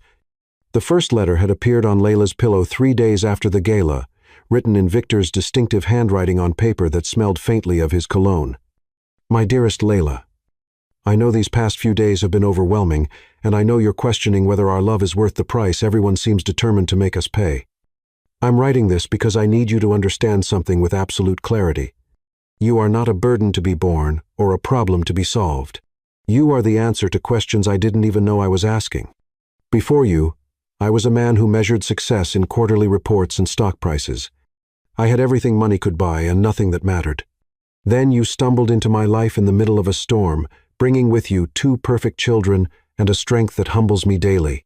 And suddenly, I understood what I'd been building my empire for, not for me, but for us. For the family I never dared to dream I could have. Let them say what they will about us. Let them question our motives and judge our choices. They don't understand that some loves are worth fighting for, worth risking everything to protect. You are worth it, Layla. Stella and Jasper are worth it. What we're building together is worth it. Forever yours, Victor. Layla had cried over that letter, then sat down immediately to write her response. My beloved Victor, my grandmother used to tell me that love letters were prayers written in ink, conversations between souls that transcended the limitations of spoken words. I never understood what she meant until now, until I found myself pouring my heart onto paper because talking feels too small for everything I need to tell you. You say I brought strength into your life, but you have it backwards. You saved Minot just that night in the storm, but every day since. You saved me from a life of struggling to survive instead of living. You saved my children from uncertainty and fear. You saved all of us from a world that would have been colder, harder, lonelier without your love. Tristan can question my motives. Isabella can spread her poison. The media can write their stories, but they will never understand the truth. I didn't fall in love with your money or your mansion or your social position. I fell in love with the man who hummed lullabies to babies who weren't his, who learned the language of flowers to court me properly, who plays piano in the middle of the night because his heart is too full to sleep. With all my love, Layla. And so it continued, letter after letter, even though they saw each other every day. Somehow, the written words allowed them to express depths of feeling that face-to-face conversations couldn't contain. Victor wrote about his childhood loneliness, his fear that he wasn't good enough to be a father to Stella and Jasper, his determination to create the kind of family he'd always dreamed of. Layla shared her grandmother's stories, her fears about the legal battles, her growing certainty that their love was strong enough to survive whatever tests the world threw at them. The letters became their sanctuary during the daily chaos of depositions, court filings, and strategy sessions with attorneys. While lawyers argued technicalities and private investigators dug up dirt on Tristan's character, Victor and Layla were falling deeper in love through words that painted pictures of their hopes and dreams. Mrs. Langley had become their unofficial general in the war against Tristan and Isabella. Her research had uncovered a treasure trove of damaging information. Tristan's history of financial irresponsibility, his pattern of abandoning relationships when they became inconvenient, his attorney girlfriend's previous disbarment proceedings in another state for ethics violations. Isabella's affairs were well documented, as was her expensive lifestyle, funded entirely by Victor's money while contributing nothing to their marriage. We're building a case, Mrs. Langley had explained during one of their evening strategy sessions, but we need to be patient. Tristan and his girlfriend are expecting us to react emotionally, to make mistakes they can exploit. Instead, we're going to be methodical, thorough, and absolutely devastating when the time comes. The twins, now 9 months old, seemed blissfully unaware of the adult drama swirling around them. Stella had become mobile, crawling everywhere with determined curiosity, while Jasper was pulling himself up on furniture and taking tentative first steps. They brought lightness to even the darkest moments, their giggles and babbling, creating pockets of pure joy that reminded everyone what they were really fighting for. One evening, as snow fell softly outside the cottage windows, Victor found a letter from Layla that made him stop breathing. My darling Victor, tonight, I watched you teaching Jasper to clap his hands while Stella tried to help by grabbing your tie, and I realized something that terrifies and thrills me in equal measure. I want to marry you not because of the legal protection it would offer, not because it would make the custody battle easier, but because I want to stand before God and our family and promise to love you for the rest of my life. I want to wear your ring and take your name and build a future where Stella and Jasper grow up, knowing they were wanted and cherished from their very first breath. I want more children with you someday, if we're blessed with that gift. I want to grow old in your gardens, surrounded by grandchildren who will never doubt they belong to a family built on love rather than obligation. I know the timing is terrible with everything that's happening. I know people will say we're rushing, that we're making decisions based on legal strategy rather than love. But my heart doesn't care about timing or public opinion. My heart knows what it wants, and it wants you, forever and always. Tell me I'm not crazy for dreaming of white dresses and wedding rings while lawyers are trying to take my children away. Tell me you dream of it, too. Yours completely, Layla. Victor read the letter 3 times, then walked to the piano, where he composed a melody that sounded like wedding bells and promises and all the hope in his heart. When he finished playing, he sat down to write the most important letter of his life. My beloved future wife, you're not crazy. I've been carrying my grandmother's engagement ring in my pocket for 2 weeks, waiting for the right moment to ask you the question that's been burning in my chest since the night we first danced. I want to marry you, Layla Carter. I want to adopt Stella and Jasper legally and give them the security of knowing they belong to us forever. I want to build the kind of love story that our children will tell their children. The ring was my grandmother's, simple solitaire diamond, surrounded by smaller stones that catch the light like stars. She would have loved you, would have understood that some women are worth waiting a lifetime to find. Tomorrow night, after the babies are asleep, meet me in the music room. I have a question to ask you properly. Until forever begins, Victor. The next evening, Layla stood in the doorway of the music room, wearing the sapphire dress from the gala, her dark hair loose around her shoulders. Victor was at the piano, playing the melody he'd composed after reading her letter, their melody, the one that told the story of how 2 broken souls had found their missing pieces in each other. When the music stopped, he turned to find her watching him with tears of joy streaming down her face. Without words, he dropped to one knee beside the piano bench, producing a ring that caught the lamplight like captured starlight. Layla Carter, he said, his voice rough with emotion, will you marry me? Will you let me love you and Stella and Jasper for the rest of my life? Will you build a family with me that's strong enough to weather any storm? Yes, she whispered, then louder. Yes, yes, yes, as he slipped the ring onto her finger and pulled her into his arms for a kiss that tasted like promises and forever. Outside, snow continued to fall on the gardens where they'd first learned to love each other, while inside the cottage, 2 babies slept peacefully. Unaware that their world had just become infinitely more secure, the legal battles would continue. The media would have their field day, but none of that mattered now. They were engaged. They were in love. And they were ready to face whatever came next together. Chapter 8. The Art of Beautiful Revenge. January brought a cold snap that froze Boston Harbor and turned the estate's fountains into sculptures of ice. But inside the cottage, Layla's engagement ring caught firelight and threw rainbows across the walls as she fed Stella her morning bottle. 3 weeks had passed since Victor's proposal, 3 weeks of planning a quiet spring wedding while their lawyers prepared for the custody hearing that would determine their family's future. Tristan's legal assault had intensified since news of their engagement leaked to the press. His attorney girlfriend had filed motion after motion, each one designed to paint Layla as an unfit mother who'd abandoned her children's welfare in pursuit of wealth. The tabloids were having a field day with headlines like Gold Digger's Desperate Gambit and Billionaire's Baby Mama Strikes Back. But Mrs. Langley's investigation had finally borne fruit, and today they would begin their counterattack. "Are you ready for this?" Victor asked, adjusting his tie in the cottage's hallway mirror. They were heading to his lawyer's office for a final strategy session before the custody hearing scheduled for the following week. "As ready as I'll ever be," Layla replied, settling Jasper into his car seat while Mrs. Langley gathered Stella's diaper bag. The twins would spend the day with their devoted caretaker while their parents prepared for legal war. The law offices of Sterling, Grant, and Associates occupied the top 3 floors of a glass tower in downtown Boston. Marble floors and mahogany paneling designed to intimidate opposing counsel. But today, Layla felt confident as she walked into the conference room, where their legal team had assembled evidence that would destroy Tristan's case and reputation simultaneously. Edward Sterling, Victor's lead attorney, was a silver-haired man in his 60s who'd built his career on defending wealthy clients from exactly the kind of opportunistic attacks Tristan was mounting. Spread across the conference table were stacks of documents, photographs, and digital files that told the story of Tristan's true character.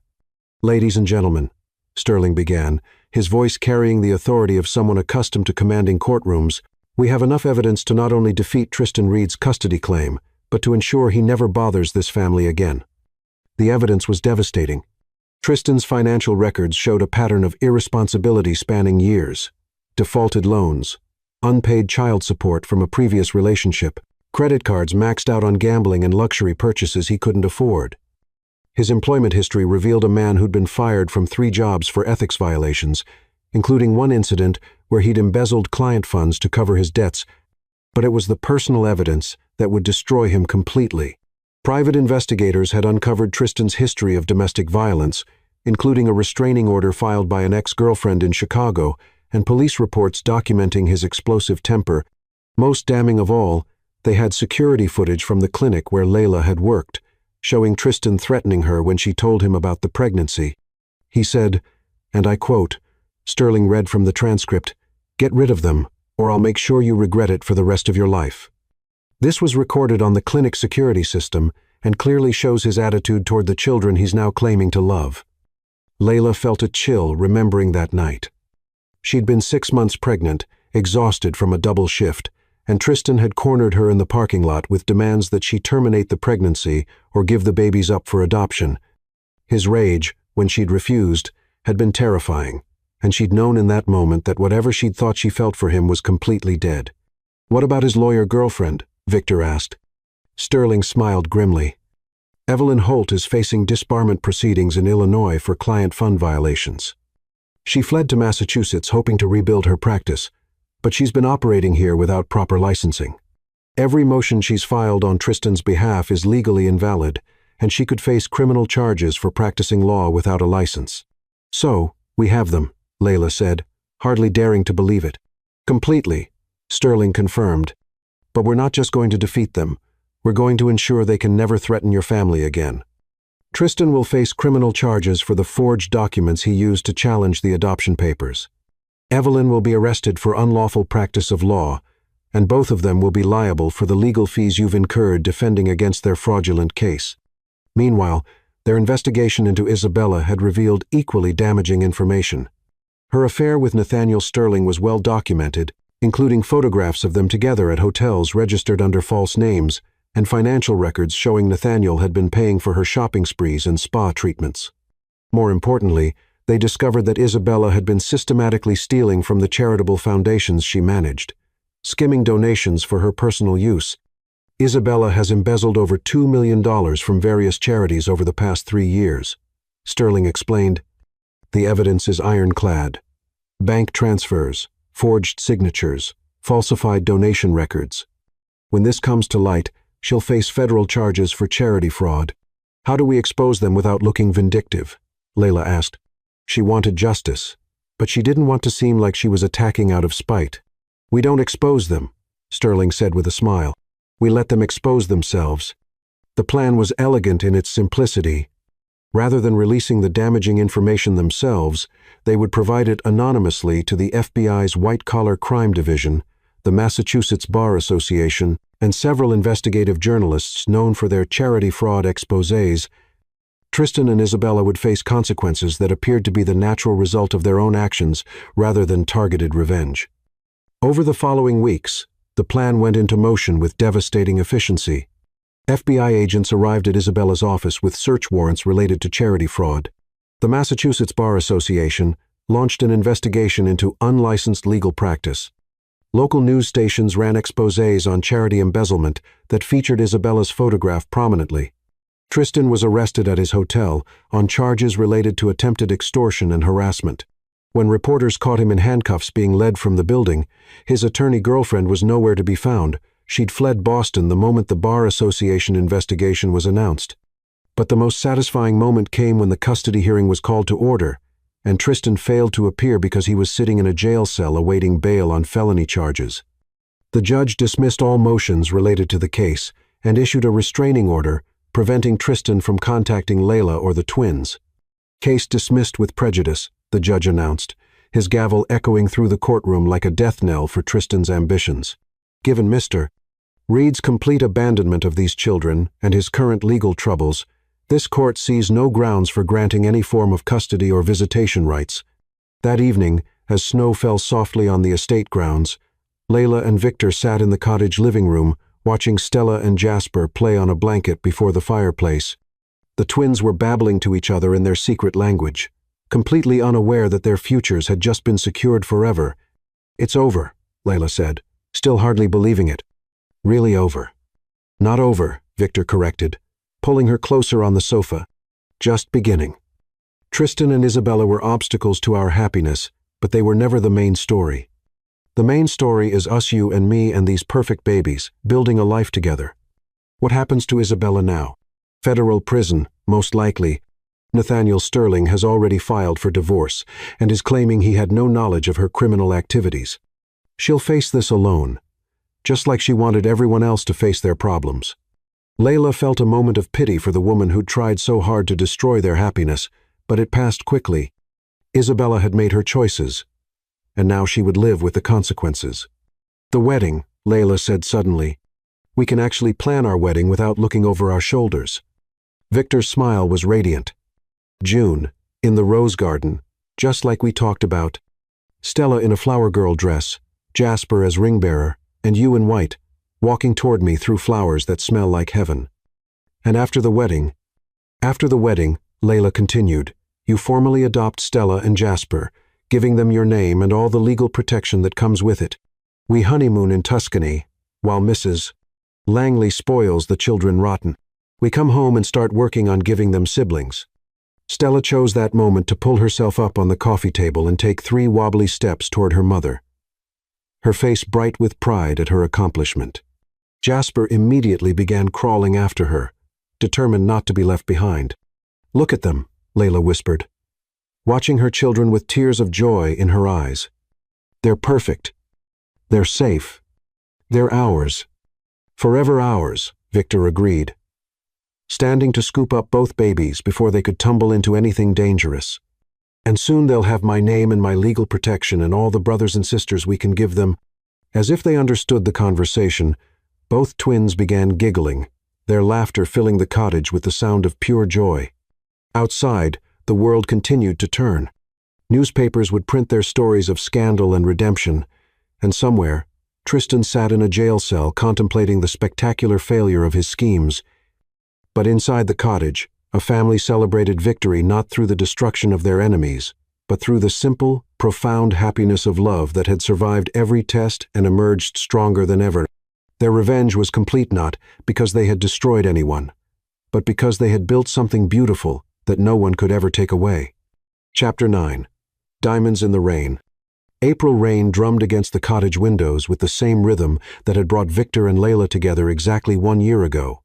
But this time, the storm carried only promises instead of uncertainty. Tomorrow would mark the anniversary of that fateful night when a broken billionaire had found a woman in labor outside a clinic and changed both their lives forever. Layla stood at her bedroom window, watching the downpour transform the estate gardens into an impressionist painting of silver and green, her grandmother's engagement ring catching lamplight on her finger. In 12 hours, She would marry the man who'd saved her from the storm and given her children a father who loved them as if they'd been born from his own heart. Stella and Jasper, now 13 months old and walking with the determined confidence of toddlers who owned the world, were napping peacefully in their rooms. Stella had developed into a thoughtful child who studied everything with serious amber eyes, while Jasper had emerged as a fearless explorer who treated every day as a new adventure. Both children had been calling Victor Dada for months, and tomorrow that title would become legally true through adoption papers that would be signed alongside their wedding certificate. The custody battle had ended 4 months ago with Tristan's arrest and Isabella's federal indictment for charity fraud. The media circus had eventually moved on to fresher scandals, leaving Victor and Layla free to plan their wedding in peace. They'd chosen a simple ceremony in the rose garden where they'd first danced, with only their closest friends and Mrs. Langley as witnesses. A soft knock interrupted her reverie. "Come in," she called, expecting Mrs. Langley with last-minute wedding details.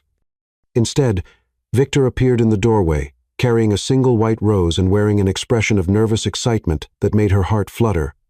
"Hello, beautiful," he said, his voice carrying the same wonder it had held that first night when he'd found her in the rain. "You're not supposed to see me today," Layla protested, though she made no move to hide from him. "Bad luck." "After everything we've survived, I don't think anything could bring us bad luck," Victor replied, crossing to where she stood by the window. "Besides, I have something for you, and it couldn't wait until tomorrow." "Another gift?" "Victor, you've already given me everything." "Not everything," he said, producing an envelope from his jacket pocket. "One more thing, the most important thing." Layla opened the envelope to find airline tickets, not the first-class accommodations she'd expected for their honeymoon, but something that made her gasp with surprise. "Tehran," she whispered, reading the destination. "Your grandmother's homeland," Victor explained. "I know she died before you could take the trip you'd always planned together. I hoped maybe we could go together, so you could see the places she told you about, visit the gardens she described in her poetry." Tears blurred Layla's vision as she stared at the tickets. Her grandmother had spoken endlessly of the rose gardens of Kazvin, the ancient bridges of her childhood, the mountains that surrounded the city where she'd been born. Layla had always dreamed of seeing those places, but never had the money or opportunity to travel so far. "Victor," she whispered, "I've arranged for a translator and a guide who specializes in genealogy research," he continued. "We'll spend 2 weeks tracing your grandmother's family history, visiting the places that shaped her stories, bringing some of her poetry back to where it was born." He paused, his gray eyes tender. Stella and Jasper should know their heritage, should understand that they come from a line of strong, beautiful women who survived everything the world threw at them. "How did you?" she began, then stopped as the magnitude of his gesture hit her. This wasn't just a honeymoon. It was a pilgrimage, a chance to connect with roots she'd thought were lost forever. "Mrs. Langley helped with the research," Victor admitted. "She found records of your grandmother's family, located cousins who still live in Tehran. They're excited to meet you, to hear the stories your grandmother told about her life in America." Layla set the tickets carefully on her dresser and turned to face the man who continued to surprise her with the depth of his love. "You amazing, wonderful, perfect man," she said, framing his face with her hands. "How did I get so lucky?" "I'm the lucky one," Victor said, leaning into her touch. "I was a man with everything and nothing until I found you in that storm.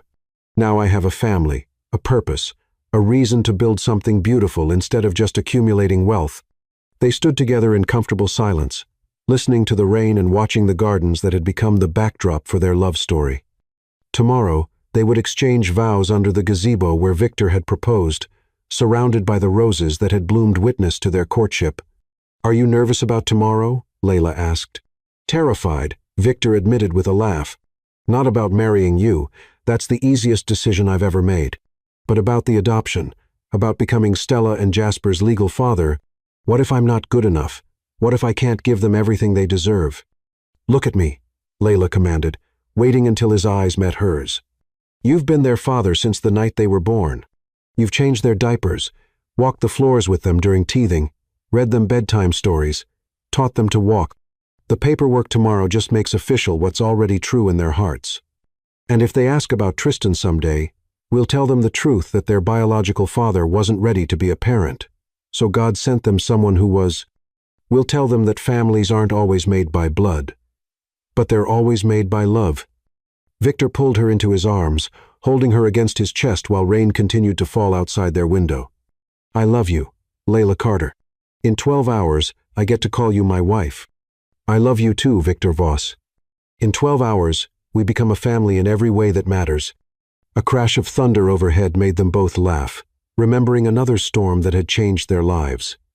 But this time, instead of bringing uncertainty, the rain felt like a blessing, washing the world clean for their new beginning. I should go, Victor said reluctantly. Mrs. Langley will have my head if she finds me here breaking wedding traditions. Wait, Layla said, catching his hand as he moved toward the door. I have something for you, too. She crossed to her jewelry box and retrieved a small wrapped package. Inside was a vintage pocket watch, the kind men had carried in their grandfather's time, with an inscription that made Victor's breath catch. To my beloved husband and the father of my children, time began the night you found us in the storm. L. It was my grandfather's. Layla explained. The only thing my grandmother kept from her life in Iran. She gave it to me when I graduated nursing school and told me to save it for the man who proved himself worthy of our family's legacy.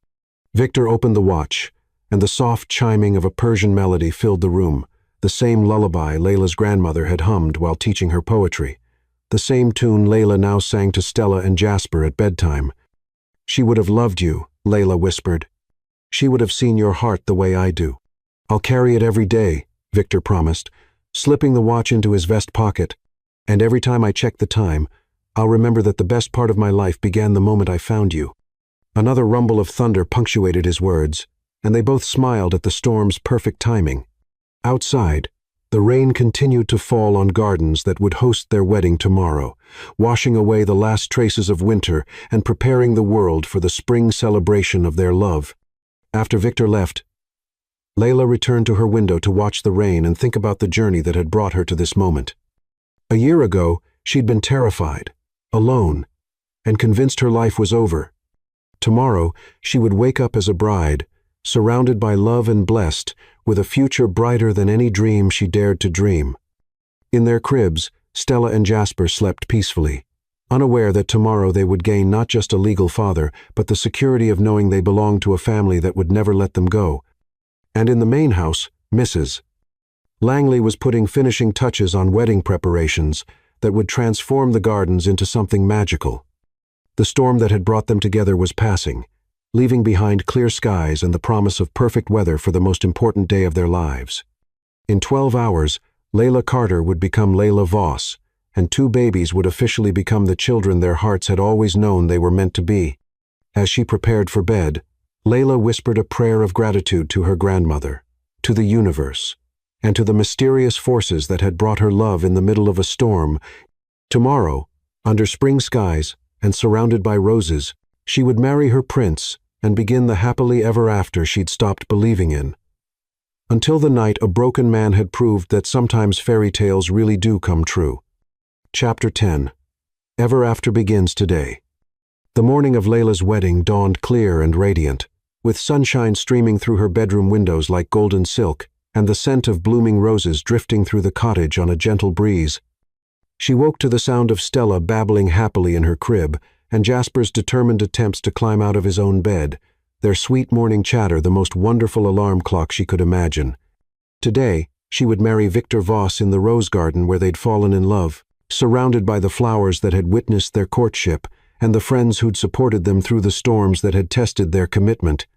More importantly, today Stella and Jasper would officially become Voss children, gaining not just a father's name but the security of knowing they belonged to a family that would never abandon them. Mrs. Langley arrived at the cottage before Layla had finished her coffee, arms full of garment bags and flowers, her silver hair perfectly arranged, and her eyes bright with the joy of someone who'd helped orchestrate countless perfect days but never one quite so meaningful.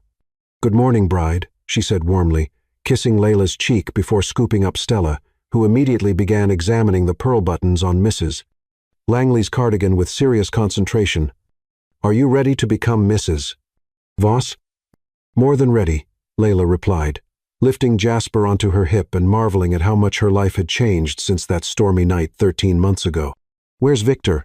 Pacing the music room like a caged tiger and asking me every 5 minutes if you've changed your mind. Mrs. Langley laughed. I finally banished him to his study with strict orders not to emerge until it's time for the ceremony. The morning passed in a blur of beautiful chaos.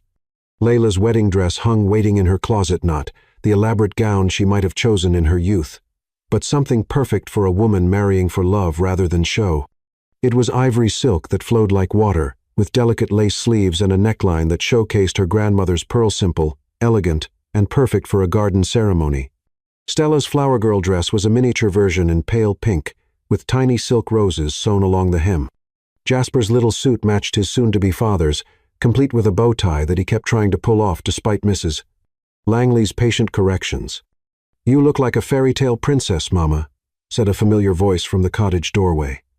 Layla turned to see her former colleague Elena from the clinic, radiant in a blue dress that complemented her dark hair. Elena had become one of Layla's closest friends during the difficult months of pregnancy and had insisted on traveling from Chicago to witness the wedding. "Elena," Layla cried, embracing her friend carefully to avoid wrinkling either of their dresses. "I can't believe you're here." "I wouldn't miss this for the world," Elena replied, producing a small wrapped box. "Something blue from your maternity ward family." Inside was a delicate blue silk garter embroidered with tiny stars, along with a note signed by all the nurses who'd cared for Layla during her pregnancy. "For our brave girl who found her happy ending." As noon approached, the cottage filled with the gentle bustle of final preparations. Mrs. Langley arranged Layla's hair in a soft updo that showcased the antique pearl earrings that had been her grandmother's, while Elena helped wrangle the twins into their wedding outfits. "They're getting restless," Elena observed, as Jasper escaped her attempts to comb his dark curls. And Stella began fussing over her tiny shoes. "Maybe we should head to the garden," Layla said, standing before her bedroom mirror for one final look. The woman gazing back at her bore little resemblance to the scared, desperate girl who'd collapsed outside a clinic in the rain. This woman glowed with happiness and confidence, secure in the knowledge that she was loved completely and about to marry her best friend. "You're radiant, Mrs. Langley said softly, appearing behind her in the mirror. "Your grandmother would be so proud." "She is proud," Layla replied, touching the pearls at her throat. "I can feel her blessing on today." The walk through the gardens to the ceremony site felt like floating through a dream. The rose garden had been transformed into something magical. White chairs arranged in perfect rows, an arbor of climbing roses creating a natural altar, and petals scattered along the grass pathway like nature's own carpet. Their guests were few but precious: Elena, Mrs. Langley, Victor's business partner Thomas and his wife, and the minister who'd agreed to perform both the wedding ceremony and the adoption proceedings, Stella Rodon Mrs. Langley's hip, while Elena held Jasper's hand to keep him from wandering into the flower beds. Then Layla saw Victor waiting at the altar, and everything else faded away. He stood beneath the rose arbor in a charcoal gray suit that emphasized his tall frame and storm-colored eyes, his dark hair gleaming in the sunshine, and his expression radiating pure joy. This was the man who'd carried her through a literal storm and then spent 13 months proving that love could conquer any obstacle. This was the father who'd chosen her children before he'd even known if she would choose him. This was her future, her forever, her heart's home.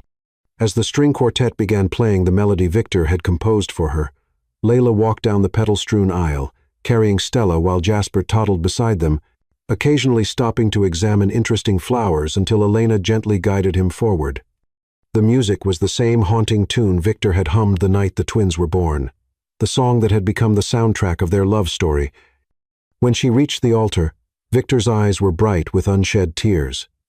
"You're beautiful," he whispered, taking Stella from her arms and settling their daughter on his hip as if she belonged there, which, of course, she did.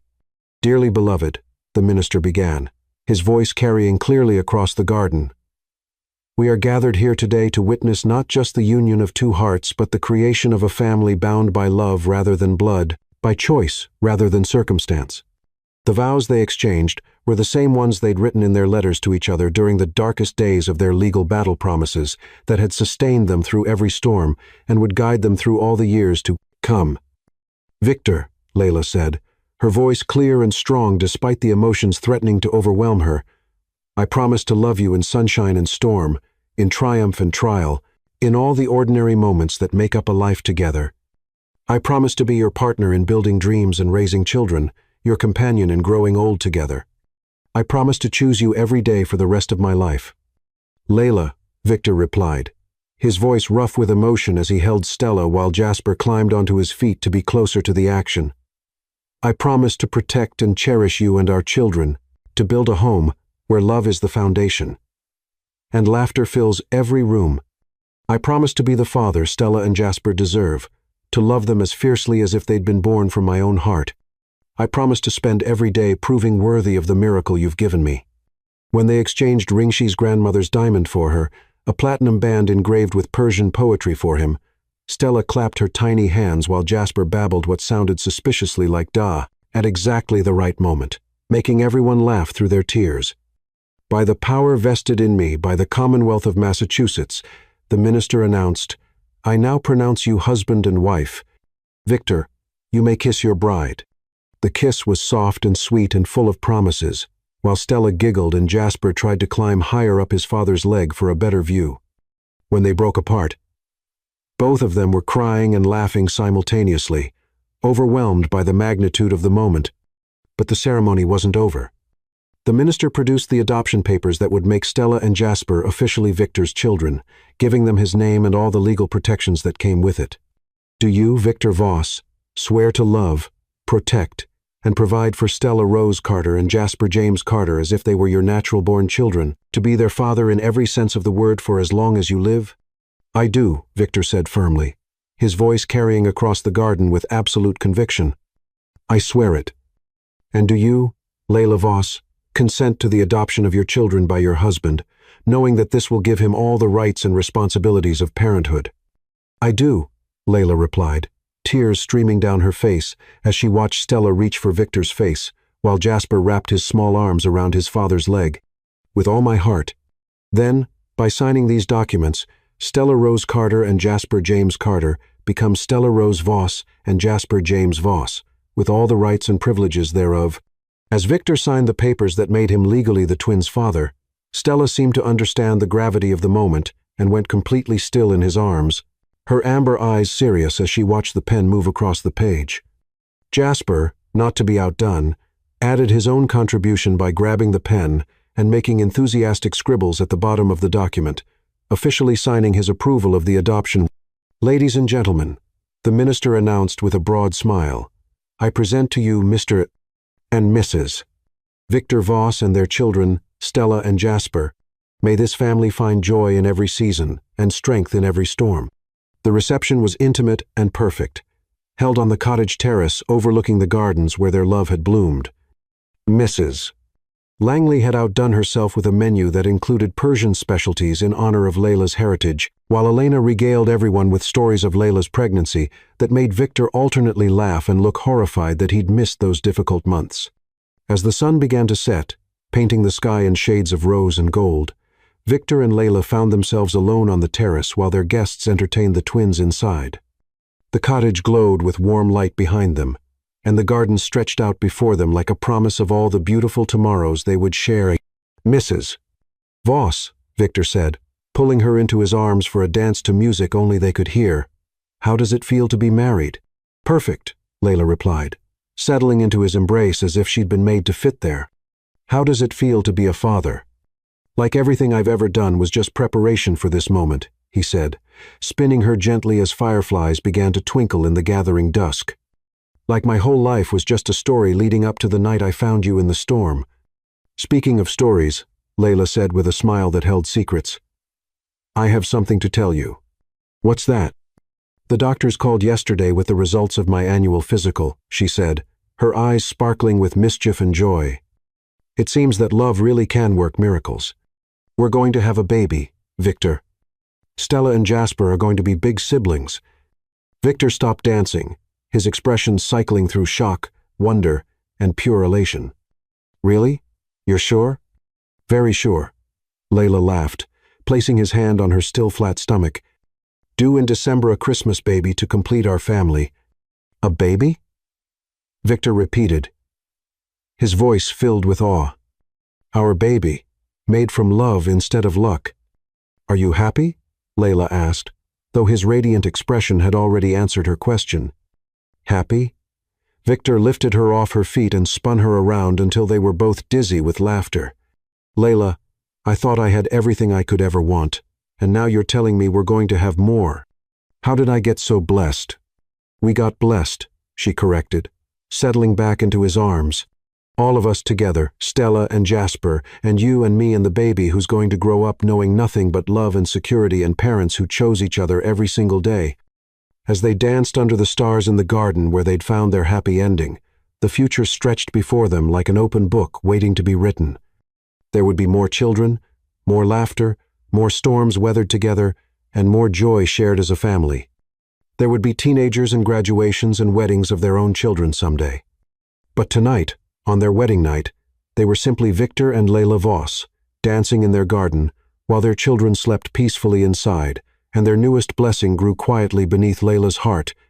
They had found their forever in each other's arms, had built their family from love and determination and the kind of faith that moves mountains. The storm that had brought them together was long past, but its gift would last for all the years to come, a love story that proved fairy tales really do exist for those brave enough to believe in magic and strong enough to fight for their dreams. And as the last notes of their imaginary music faded into the night, Layla and Victor held each other close and whispered promises to the stars, knowing that their greatest adventures were just beginning.